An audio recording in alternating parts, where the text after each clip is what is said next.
Good morning students, good morning. आज हम लोग हिंदी व्याकरण में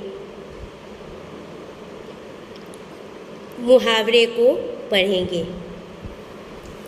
मुहावरे पढ़ने से पहले हम लोग यह जानेंगे कि मुहावरे कहते किसे हैं और इसका प्रयोग हम लोग क्यों करते हैं। सामान्य अर्थ को छोड़कर मुहावरे किसे कहते हैं?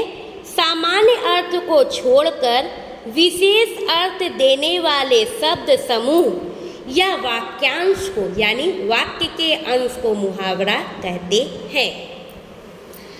मुहावरा किसे कहते हैं कि जब एक अर्थ निकलता है, किसी भी शब्द का जो एक अर्थ निकलता है वो सामान्य अर्थ को छोड़कर एक और विशेष अर्थ देता है, मतलब और ही बहुत अधिक अच्छा अर्थ देता है, उसे ही मुहावरा कहते हैं। और मुहावरे का प्रयोग हम लोग क्यों करते हैं?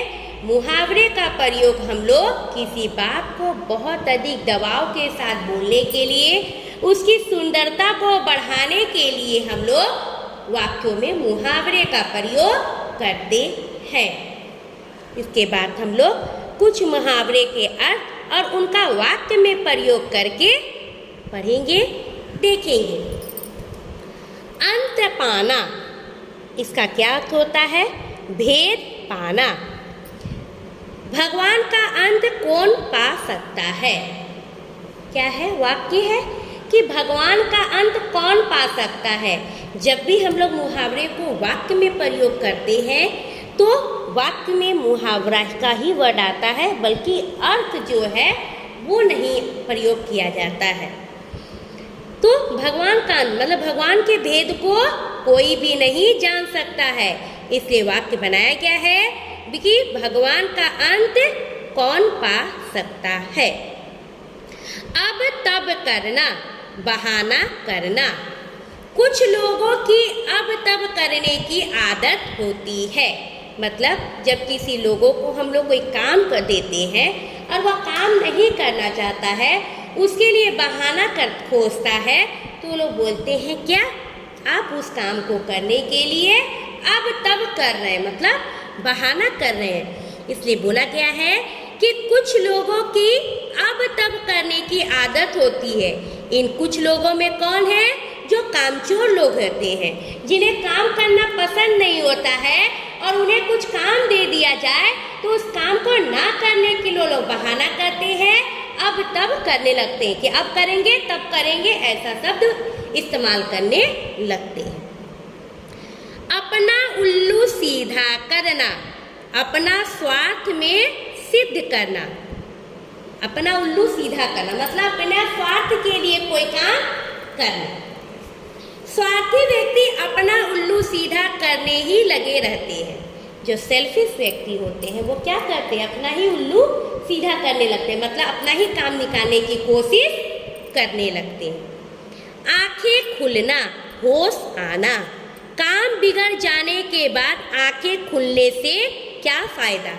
मतलब यह काम जब बिगड़ गया है तब हमको होश आया कि ये काम मेरा बिगड़ चुका है, तो वही बोला गया है वाक्य में कि काम बिगड़ जाने के बाद आंखें खुलने से क्या फायदा। आंखों का तारा अत्यंत प्रिय, मतलब बहुत ही प्यारा। आंखों का तारा मतलब बहुत ही प्यारा। उदित अपनी माँ की आंखों का तारा है, या फिर बोल सकते हैं श्याम अपनी माँ का आंखों का तारा है, मतलब श्याम अपनी मम्मी के लिए बहुत ही प्यारा है, अत्यंत प्रिय है। अगर मगर करना, टाल मटोल करना। जैसे हम लोग था ना अब तब करना, उसी तरह अगर मगर करना मतलब टाल मटोल करना। कोई भी काम करने के लिए टाल मटोल करना कि टाल दिए, वो काम करना छोड़ दिए। बात साफ करो, अगर मगर करके मेरा समय बर्बाद मत करो।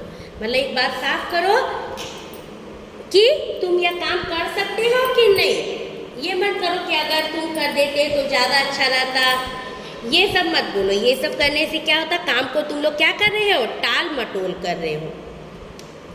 अगर मगर करना, टाल मटोल करना। बात साफ करो, अगर मगर करके मेरा समय बर्बाद मत करो। आंखें फेरना, साथ छोड़ देना। बुरे दिनों में सगे संबंधी भी आंखें फेर लेते हैं। बुरे दिनों में क्या होता है, जितने भी साथी होते हैं, सगे संबंधी, जितने भी रिलेटिव्स होते हैं, वो हमारा साथ छोड़ देते हैं, मतलब हमसे आंखें फेर लेते हैं। आग बबूला होना, बहुत क्रोधित होना। लक्ष्मण की बातें सुनकर परशुराम आग बबूला हो गए।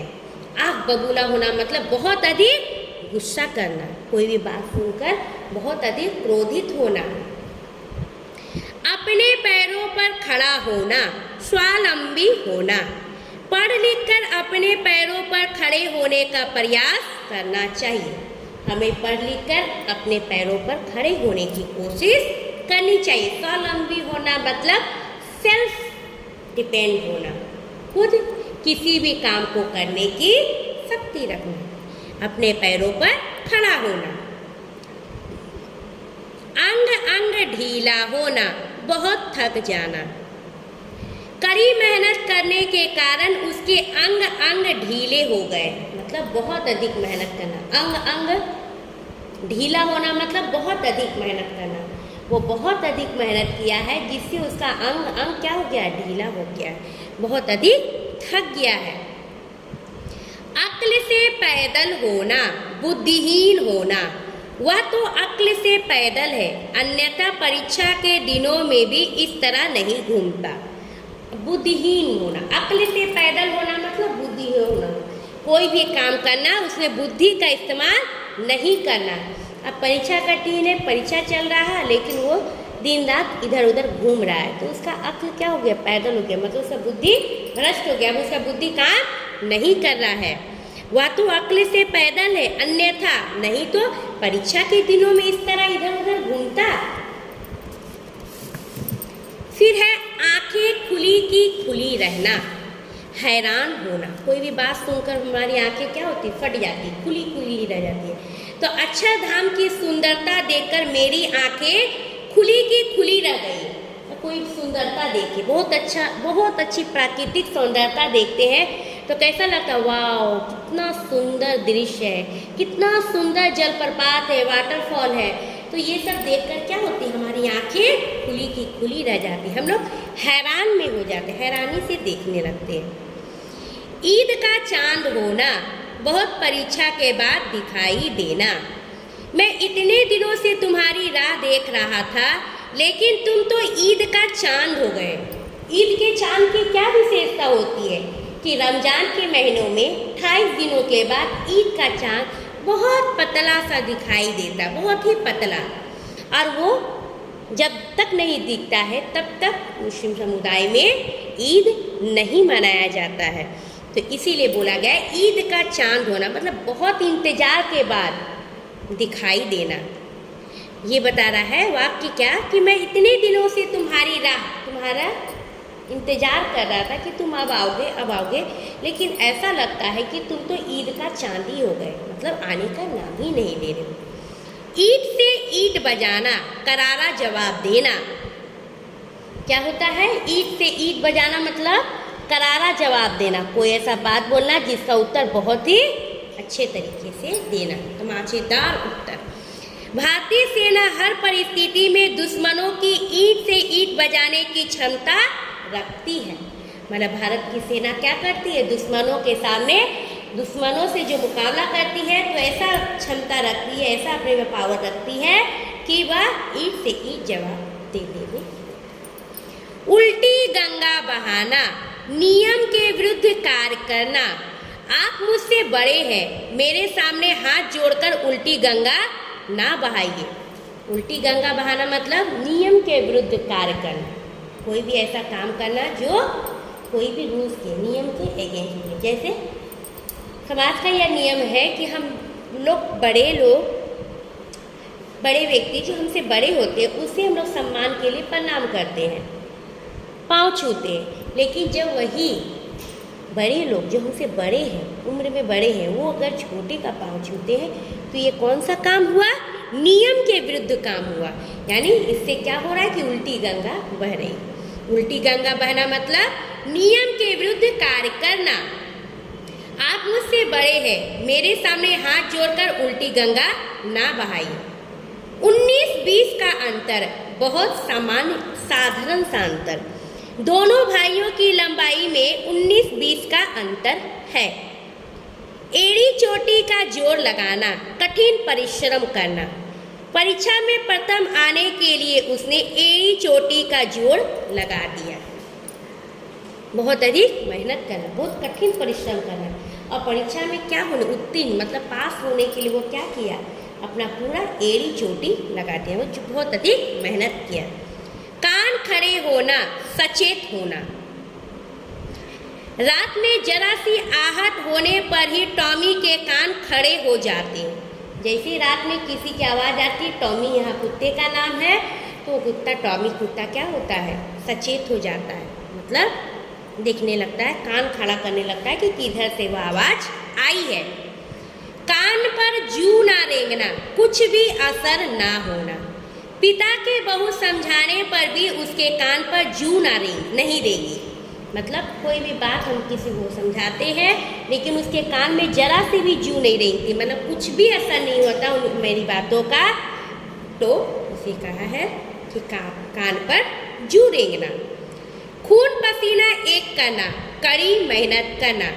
खेतों में किसान खून पसीना एक करते हैं, तब जाकर अन्न का उत्पादन होता है। खून पसीना एक करना मतलब बहुत अधिक मेहनत करना। एड़ी चोटी भी एक करना मतलब मेहनत करना, बहुत अधिक मेहनत करना। ठीक है, खेतों में किसान क्या करता है, खून पसीना एक करता है, यानी बहुत कठिन परिश्रम करता है, तब कहीं उन्हें अन्न का उत्पादन हो पाता है। थैंक यू बच्चों।